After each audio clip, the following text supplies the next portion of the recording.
समाज में जो जो जात अपने आप को ऊंचा समझती है, दरअसल ऐसा कुछ है ही नहीं। हर जात उसके कर्म के हिसाब से बनाई गई थी। ये लोगों की पर्सनालिटी, लोगों के गुणों के हिसाब से, जाते नहीं उनके गुण के हिसाब से चीजें बनाई गई थी।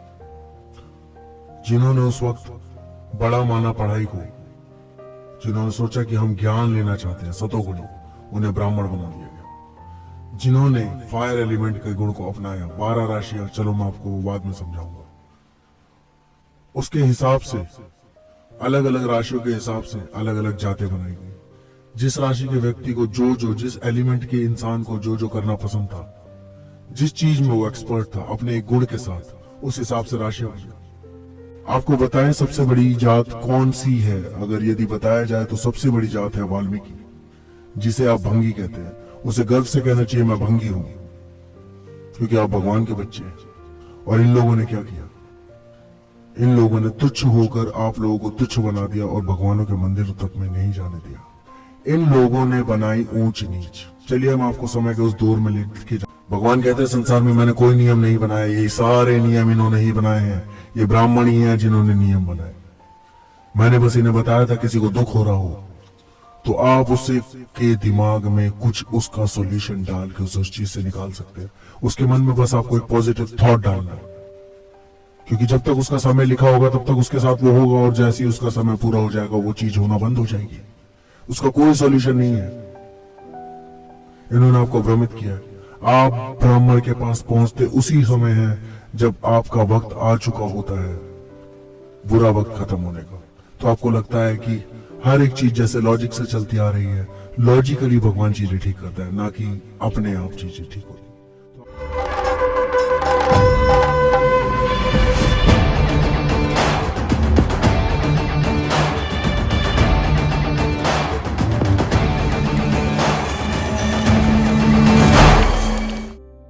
यदा यदा हि धर्मस्य ग्लानिर्भवति भारत अभ्युत्थानम् अधर्मस्य तदात्मानं सृजाम्यहम् परित्राणाय च साधूनां विनाशाय च दुष्कृतां तं संस्थापनार्थाय।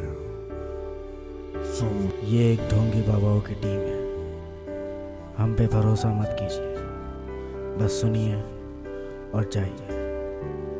आइए कहानी को आगे शुरू करते हैं। ये थी पहले ग्रह बनने की बात, सूर्य। सूर्य कैसे बना, अब आइए बाकी सब ग्रहों के बारे में जानते हैं। सूर्य एक अग्नि तत्व से बना है। दूसरा एलिमेंट इसका बिल्कुल विपरीत है, पानी। दूसरा तत्व है पानी। जब आग को बिल्कुल ठंडा किया गया तो उसने पानी का रूप ले लिया, और पानी को और ठंडा किया गया, आग ने अपने आप को बिल्कुल ठंडा कर दिया। तब बना यम ग्रह, बर्फ का एक कंचा, जम गया पानी। सूर्य को आप इंसान की शुरुआत समझ सकते हैं। इंसान को जीवन प्रदान करने वाला है सूर्य ग्रह, और आपके जीवन का अंत करने वाला यम ग्रह, बर्फ का एक कंचा। आपका खून सूर्य के भांति खौलता है, और जब आप मरते हैं तब आपका खून यम ग्रह के कंचे के माफिक ठंडा हो जाता है। यम ग्रह ही पाताल लोक है। पाताल लोक में कोई आग, कोई कुछ भी नहीं है, केवल ठंडे ही ठंडे है। चलिए आइए अब बीच के ग्रहों के बारे में जानते हैं। अब एकदम ठंडा कर दिया तो भी काम खराब हो गया, और एकदम गर्म कर दिया तो भी काम खराब हो गया। और धरती और बाकी सारे एलिमेंट, उसी पे हम एक्सपेरिमेंट कर रहे हैं। जब हमने सारे एलिमेंट्स के उस गोले को जमाया तब भी काम नहीं बना, और जब हमने जलाया तब भी काम नहीं बना। तो हमको एक बीच का मिश्रण निकालना था, कोई एक ऐसी चीज़ जहाँ पे सब चीज़ इक्वल मात्रा में काम करने लगे, कोई भी एलिमेंट खराब ना हो, हर एलिमेंट जीवित रह पाए। हमें एक ऐसा वातावरण बनाना था। तो हमने उस जमे हुए कंचे से सूर्य के गोले के बीच हर एक चीज़ को नापा। हमने उन्हें कैटेगराइज करना शुरू करा। 2 से 3 गोले करें, 4 गोले करें, 5 गोले करें, 6 गोले करें, 7 गोले करें, 8 गोले करें। ऐसे हमने लाखों बार अनेकों गोले करे, पर जीवन नहीं मिला। पर हमने जब इनकी संख्या घटा बढ़ा के काफ़ी बार देखा, तो एक हमें बैलेंस मिला, जिसकी श्रेणी में सिर्फ 9 ग्रह थे। यही है 9 ग्रह। जब ये इक्वली बैलेंस होके अपनी अपनी जगह पे घूमते हैं, ये सारे धरती पर असर डालते हैं। धरती पे जीवन के होने का मकसद, जो जीवन जिस वजह से है, इन सारे ग्रहों के प्रभाव से। एक भी कंचा अगर अपनी जगह से हिला तो धरती पर से जीवन खत्म हो जाएगा। तो जाहिर सी बात है कि ग्रहों का प्रभाव आपके ऊपर पड़ता है, क्योंकि जब पृथ्वी पर ग्रह का प्रभाव पड़ता है तो पृथ्वी के पे मौजूद प्रत्येक चीज पे ग्रह का प्रभाव तो पड़ेगा ही। चलिए आइए अब इस कहानी को दूसरे तरीके से सुनते हैं, जो आपने आज तक सुनी है, क्योंकि जिस तरीके से मैं बता रहा हूँ शायद आप समझ ना पाए। कुछ लोग समझेंगे और कुछ नहीं। हम इनको आपके तरीके से बताते हैं। तो मेरे सनातन धर्मी भाइयों, आइए आपके हिसाब से कहानी को सुनते हैं, शुरू करते हैं। तो सभी सनातन धर्मी जानते हैं कि शिव जी त्रिकालदर्शी, स्वयं शिव जो हैं वो त्रिलोकी हैं, त्रिकालदर्शी हैं। उन्हों की बनाई प्रत्येक चीज 3 भागों में डिवाइड होती है। भगवान ने पहले एक तरह से सोचा, फिर दूसरी तरीके से सोचा, और फिर तीसरी तरीके से सोचा। जब तक विष्णु का जन्म नहीं, तब तक 3 तरीकों से ही भगवान ने सोचा था। अच्छा होता है, बुरा होता है, सही होता है, गलत होता है, काला होता है, गोरा होता है।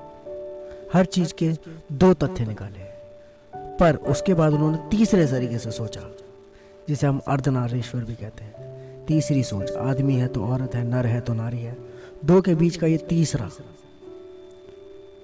तीसरी सोच है शिव की। जैसे इंसान के अंदर के 3 गुण, तमोगुण, रजोगुण, सतोगुण, भूतकाल, भविष्यकाल, वर्तमान काल, स्वर्गलोक, मृत्युलोक, पाताल लोक। 3 अवस्थाएं होती हैं, युवावस्था, वृद्धावस्था और बालपन। तो ये त्रिकालदर्शी 3 चीजों का निर्माण करने वाला स्वयं शिव है। तो वैसे ही शिव ने ब्रह्मा, विष्णु और महेश 3 भगवान बनाए। तीनों की अलग अलग ड्यूटी है। अब जो शिव है वो भी स्वयं एक ड्यूटी पे है। इसलिए अब आप ऐसे भी मान सकते हैं कि शिव जो उनका निरंकारी रूप है वो एक अलग रूप है, और जो उनका आकार वाला रूप है उसका एक काम है। वो धरती पर अगर हैं तो किसी मकसद से, उन्हें एक ड्यूटी दी गई है, और वो खुद भी ये बात कंसीडर करते हैं कि मेरे पास एक ड्यूटी है। आइए आपको समझाते हैं। तो साक्षात भगवत गीता में लिखा है कि श्री कृष्ण जो है वो है सतोगुण, ब्रह्मा जो है वो है रजोगुण, और जो स्वयं शिव है वो है आपके अंदर के तमोगुण। तो आइए, जैसे हम ग्रहों की बात कर रहे थे, तो मैं आपको ग्रहों को भी उसी हिसाब से समझाऊंगा। तो भगवान ने क्या करा, 3 तरीके से ग्रहों को कैटेगराइज करा। अभी ग्रह उन्होंने 3 बनाए। पहले एक बनाई सूर्य, दूसरा बनाया यम ग्रह, मतलब अगर गर्म है तो बिल्कुल ठंडा भी होगा। तीसरी बनाई पृथ्वी। अब ये हो गए 3 ग्रह, पर तीसरा ग्रह जो है वो पृथ्वी नहीं है। क्या सतोगुण पृथ्वी है? नहीं, सतोगुण है चंद्रमा। पृथ्वी तो सारे ग्रहों के मेल से आई है। सतोगुण है चंद्रमा, एक मृत्यु की ओर लेके जाता है, दूसरा आपको जीवन की ओर लेके जाता है सूर्य, और तीसरा है सतोगुण चंद्रमा। सच का प्रतीक चंद्रमा है, इसीलिए स्वयं शिव उसे अपने मस्तक पे विराजते हैं। ये कहानी मैं आपको समझाऊंगा और सुनाऊंगा बड़े आराम से। चलिए सुनते हैं, एक एक ग्रह के बारे में जानेंगे हम, ताकि आप लोग कंफ्यूज ना हो। आइए, स्क्रीन पे मैं साथ साथ कास्ट भी करूंगा हर ग्रह के साथ, जिससे आपको बार बार उसे पढ़ने और समझने में आसानी होगी। चलिए हम सूर्य ग्रह से स्टार्ट करते हैं। जैसा कि आप जानते हैं, सूर्य कौन सा ग्रह है? सूर्य एक एनर्जी सोर्स है, अग्नि ग्रह, अग्नि तत्व। जब आपका सूर्य अच्छा होता है तो क्या होता है, और जब आपका सूर्य बुरा होता है तो क्या होता है? सूर्य की पावर को 2 ग्रहों में कन्वर्ट कर दिया जाता है। सूर्य की कैटेगरी में आने वाले जो 2 ग्रह हैं, जिन ग्रहों से सूर्य की ताकत, अच्छी ताकत और बुरी ताकत आपसे फिल्टर होकर जाती है। पहले आता है बुध ग्रह। तो बुध ग्रह के बारे में जानते हैं। बुध ग्रह क्या होता है? बुध ग्रह बुद्धि का प्रतीक। बहुत ध्यान से सुनना एक एक ग्रह के बारे में, क्योंकि इनके विपरीत ग्रह भी खड़े हैं। बुध ग्रह बुद्धि का प्रतीक, आपकी बुद्धि पर इसी का राज चलता है। तो बुध ग्रह का क्या काम होता है, बुध ग्रह के बारे में पूरी जानकारी हम आपको देंगे, पर उससे पहले मैं कुछ बताना चाहूँगा। कल के अवतार जो बोलना चाहता है सनातन धर्म के भाइयों और बहनों के बारे में। तो जैसा कि आप जानते हैं कि हिंदू धर्म को चलाने वाले ठेकेदार, जिनको हम ब्राह्मणों के नाम से भी जानते हैं, तो स्वयं कल की अवतार वो बहुत ज़्यादा चिढ़े हुए और निराश है सनातन धर्मियों से, बहुत ज़्यादा। क्योंकि सनातन धर्मियों को जो भगवान सिखा के जाते हैं ना, उन्होंने भगवान ने ठेकेदारी उस समय के सबसे समझदार लोगों को दी थी, ब्राह्मणों को। क्या होता है ना, मैं आपको कुछ कहानियों के ज़रिए एक्सप्लेन करने की कोशिश करूँगा। इसलिए राजा के बेटे को कभी राजा नहीं बनाना चाहिए, क्योंकि राजा का हर बेटा राजा बनने लायक है ये नहीं कहा जा सकता। यदि उस ज़माने में जिस व्यक्ति ने उन शास्त्रों को पढ़ा और आगे वैसे ही ट्रांसफ़र किया, वो ही थे असली शास्त्री, वही थे असली वैज्ञानिक, वही थे असली मुझे मानने वाले, मुझे जानने वाले।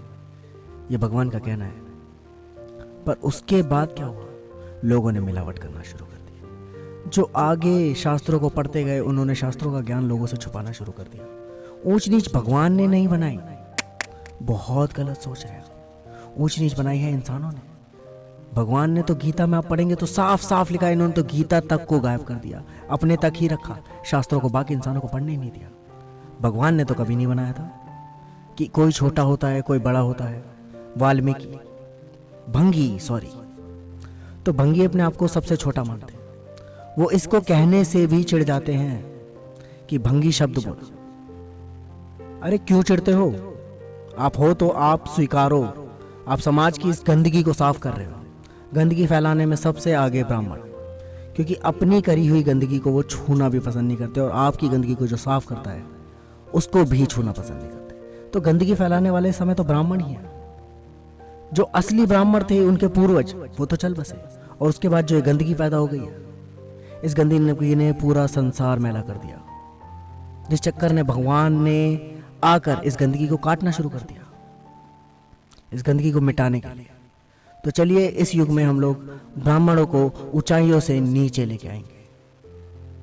आपको बताएं सबसे बड़ी जात कौन सी है? अगर यदि बताया जाए तो सबसे बड़ी जात है वाल्मीकि, जिसे आप भंगी कहते हैं। उसे गर्व से कहना चाहिए मैं भंगी हूं, क्योंकि आप भगवान के बच्चे हैं। और इन लोगों ने क्या किया? इन लोगों ने तुच्छ होकर आप लोगों को तुच्छ बना दिया और भगवानों के मंदिर तक में नहीं जाने दिया। इन लोगों ने बनाई ऊंच नीच। चलिए मैं आपको समय के उस दौर में लेके जाता हूँ। कुछ समझदार ब्राह्मणों के घर में पैदा हो गए, जिन्होंने देखा कि ये रहस्य है, ये राज जानने के लिए दुनिया बेताब है, पढ़ना लिखना सिर्फ हम जानते हैं। द्विवेदी, त्रिवेदी, चतुर्वेदी, इन लोगों ने वेद पढ़े, पुराण पढ़े, और उसके अंदर का ऐसा ज्ञान था जो आपको सच्चाई बता सकता था, जिससे आप कभी भ्रमित नहीं होते, ना भगवान से दूर जाते, ना किसी चीज से। खुद ये लोग आप पे राज करने लगे, क्योंकि वो जिंदगी के असली सत्य उसके अंदर लिखे थे। यदि आप उन्हें जान जाएंगे तो सारे रहस्य आपके पास भी होंगे, आपकी जिंदगी में कोई दुख नहीं होगा, आप लोग बड़े बन पाएंगे। इन्होंने ताकतवर जीवों को अपने सपोर्ट में लिया, उन्हें बड़ा बना के बाकियों को छोटा बना दिया। ताकतवर प्राणी क्षत्रिय, क्षत्रिय समाज बहुत ताकतवर था। इन लोगों ने उन्हें भी भ्रमित किया और अपनी सपोर्ट में ले लिया। असली ब्राह्मण कौन होता है? सतोगुणी व्यक्ति है असली ब्राह्मण, चाहे वो किसी भी जात में पैदा हुआ है। जिसका गुण सतोगुण है वो है ब्राह्मण। वो सिर्फ दूसरों के बारे में सोचता है। बाकी जो दो गुण वाले हैं वो ब्राह्मण नहीं है। ब्राह्मण सिर्फ सतोगुणी होता है और कोई नहीं। उसके अलावा बाकी सब कपटी, पाखंडी, कोई भी ब्राह्मण नहीं है। ब्राह्मण के वेश में छुपे हुए नरभक्षी है, मांस मदिरा हर चीज का सेवन करते हैं और अपने आप को ब्राह्मण कहते हैं। मांस मदिरा इस चीज का सेवन करना बुरी बात नहीं है, लेकिन जो हर चीज को त्याग देता है, जो जीव की हत्या को पाप मानता है, वो है केवल ब्राह्मण। यदि आप किसी को नुकसान पहुंचा रहे हैं, किसी को हर्ट कर रहे हैं, किसी के बारे में एक बार भी बुरा ख्याल ला रहे हैं, तो आप ब्राह्मण नहीं है। ब्राह्मण एक सतोगुणी होता है। सतोगुण का काम है केवल दूसरों के बारे में सोचना, केवल समाज और संसार की भलाई के लिए मिट जाना, केवल उनकी भलाई करना, उनको भटकी हुई राहों से भगवान की राह पे लाना।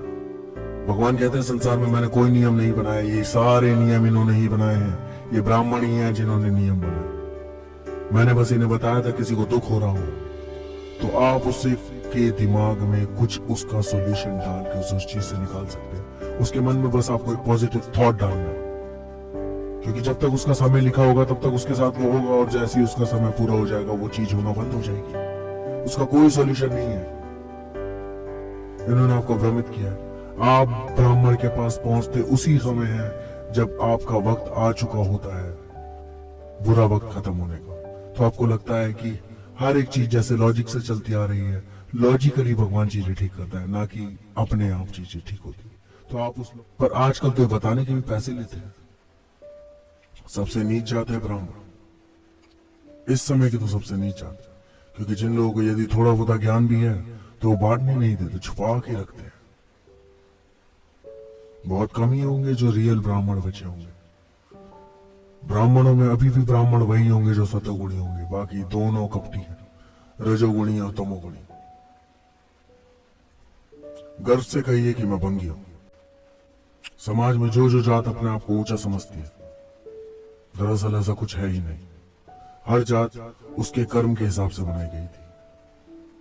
ये लोगों की पर्सनालिटी, लोगों के गुणों के हिसाब से, जाते नहीं उनके गुण के हिसाब से चीजें बनाई गई थी।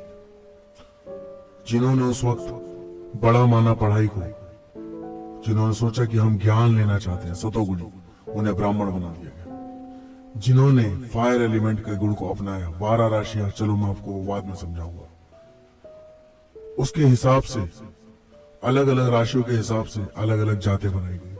जिस राशि के व्यक्ति को जो जिस एलिमेंट के इंसान को जो करना पसंद था, उनके पुत्रों में भी वही क्वालिटियां होती थी, क्योंकि वो उस गुण को तो लेके ही पैदा होते थे, साथ साथ एक्स्ट्रा चीजें भी लेके पैदा होते थे। पर पिता से उन्हें वो गुण अपने आप मिल जाता था, क्योंकि वो उन्हें देखते हुए बड़ा हो रहा है। पर इन पंडितों ने भगवान के जाने के बाद क्या किया? क्षत्रियों को अपने सपोर्ट में लेके क्षत्रिय, ब्राह्मण और वैश्य, इन 3 को ऊंचा बना दिया, बाकी सबको नीच। और मैंने तो देखा है छोटी जात जो अपने आप को मानते हैं, वो भी अपनी से छोटी को, उससे तो खुद को ऊंचा मानते हैं, उसके आगे पानी नहीं पिएंगे। वाह वाह रे वाह तेरी इंसानियत। तुम सबसे ऊंची जात मेरी है, मैं भगवान हूं, भगवान की जात है। तो तुम सब तो मेरे लिए तुच्छ हो गए, तुम्हारे लिए तो सोचना ही बेकार है। तुम्हारे लिए क्या आना, क्या तुम्हारी परेशानी है सॉल्व करना। इस समय का सबसे गंदा धर्म और सबसे ज्यादा मिलावटी, सबसे ज्यादा पाप जिस धर्म में, वो है सनातन धर्म, जो इस टाइम स्वार्थी हो गया, जो केवल अपने बारे में सोचता है, अपने आप को बड़ा मानता है। इसीलिए वो कहता है कि मेरे धर्म में ना तुम्हें आने की जरूरत, ना मैं तुम्हारे धर्म में जाऊंगा, मैं ही मैं हूं। सनातन धर्म में रावण वाली मैं आ गई है। इसीलिए हो सकता है कि कलयुग के अंत में सनातन धर्म को मिटा दिया जाए। ये निर्भर करता है तुम लोगों पे। यदि नहीं सुधरे तो सनातन धर्म को मिटने से कोई नहीं रोक सकता। मैं खुद मिटाऊंगा उसे। जैसे भगवान तुम्हारे यहां पैदा हुआ ना, वैसे राक्षस भी तुम ही लोगों में आया। कलयुग की शुरुआत से अब तक तुम लोगों में पूरा कपट आ चुका है। कपटी हो गए हो तुम। जिन्हें भगवान का दर्जा दिया जाता है, स्वयं ब्राह्मण, वो सबसे ज्यादा कपटी हो चुके हैं। सबसे ज्यादा मिलावट उन्हीं के अंदर है। अब आपको बंद करना होगा मंदिरों में जाना, पूजा करना। मैं आपको सारे रहस्य ऐसे ही बता दूंगा। भगवान को ढूंढने के लिए मंदिर में जाने की जरूरत नहीं है। उसे ढूंढना है तो बस अपनी दोनों आंखें बंद करो। भगवान को देखना है, भगवान तुम्हें सब दिखाने की ताकत रखता है तुम्हारे मन के अंदर ही।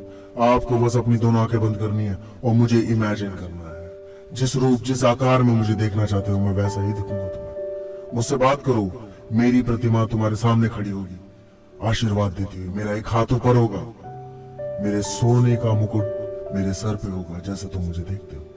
या अगर तुम मुझे निरंकारी रूप में देखते हो, कोई भूखा है उसे दे दो। ये मत सोचो कि वो क्या कर रहा होगा, नशा कर रहा होगा, उसको वो कर रहा होगा। नहीं, तुम बस कर्म करने में यकीन रखो। क्या पता उसकी किस्मत में मैंने नशा ही लिखा तो वो नशा ही करेगा। अगर मैंने उसकी किस्मत में अन्न लिखा होगा तो वो अन्न खाएगा। तुम अपना कर्म करने से मतलब रखो। कुछ दे सकते हो खाने को तो खाने को दे दो, भीख में पैसा दे सकते हो तो दे दो। सोचो मत, और नहीं देना तो मत दो। पाप और पुण्य कुछ नहीं है, न मैंने बनाए न होते। जिस दिन जो मेरा हो जाता है उसके सारे पाप और सारे पुण्य माफ कर दिए जाते। विराम देते हुए अगली वीडियो में आपको बताएंगे 9 ग्रहों के बारे में, जिसमें आप जानेंगे कि 9 ग्रहों का असर आपके ऊपर क्या क्या होता है, किस ग्रह का कैसा प्रभाव होता है। उसको विपरीत करने की कोशिश मत करना, क्योंकि जब तक आप सतोगुणी नहीं हो जाएंगे और तीनों गुणों को बैलेंस करना नहीं सीखेंगे तो उस ग्रह के प्रभाव को विपरीत करना नहीं सीख पाएंगे।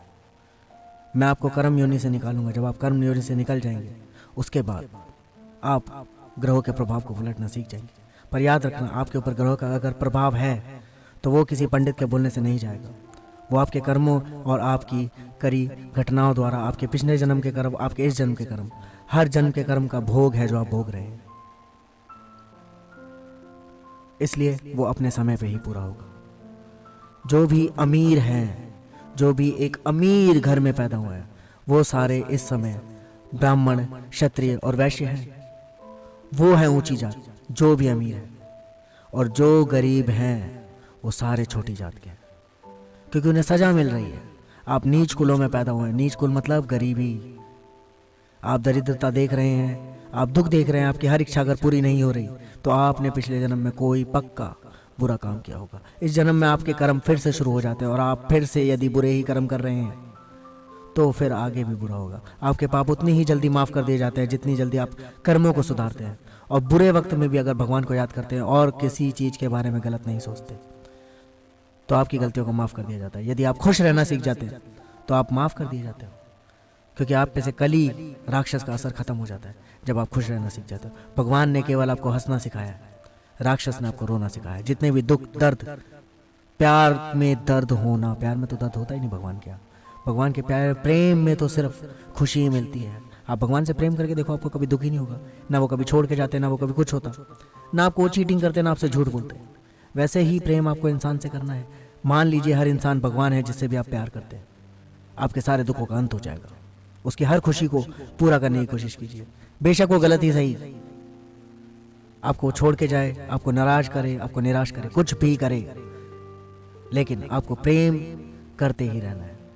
उसके लिए चीजें पूरी मत करो। अगर वो आपसे दूर रहना चाहता है दूर रहो, पास आना चाहता है पास रहो, पर मन में दर्द और दुख उससे मिलने की चाह क्यों रखते हो? मत रखो। उसे अपनी जिंदगी जीने का हक है। यदि आपको हक है तो उसको भी हक है। जीने दो उसे। अगर आपके साथ नहीं रहना, अगले ही पल माफ कर दो उसे। बोलो कोई बात नहीं, मैं तुमसे प्यार करता हूँ। जैसे माँ बाप अपने बच्चों से प्यार करते हैं, उनकी खुशी के लिए उनसे दूर हो जाते हैं, वो है असली प्यार। वही प्यार आपको अपनी प्रेमिका, अपने प्रेमी, अपने दोस्त, जिस भी इंसान को आपको खोने का डर होने लगता है, उससे वही प्यार कीजिए, अपने माँ बाप वाला। माँ बाप से जैसा प्यार आप करते वैसा नहीं, माँ बाप अपने बच्चों से जैसा प्यार करते हैं, त्याग वाला प्यार। प्यार का रिवर्स केमिकल, प्यार का असली केमिकल, जिस प्यार के साथ केमिकल के साथ प्यार का मैच है, वो है त्याग। आप प्यार को दुख, प्यार में जंग, प्यार में धोखा, प्यार में पता नहीं किस किस केमिकल के साथ उसका रिएक्शन करते हैं, जिस वजह से प्यार खराब हो जाता है। प्यार को किसी और चीज के साथ डालोगे, ये सब आपको दुख, दर्द कली ने सिखाया, राक्षस ने। क्योंकि उसका वक्त है, कलयुग ने आपको यह सिखाया कि आप हर केमिकल को उसके साथ मिला रहे हो, लेकिन त्याग को नहीं। जैसे ही त्याग कर दोगे वैसे ही खुश हो जाओगे। त्याग दो, खुश रहने का मूल मंत्र। मिलते हैं अगली वीडियो।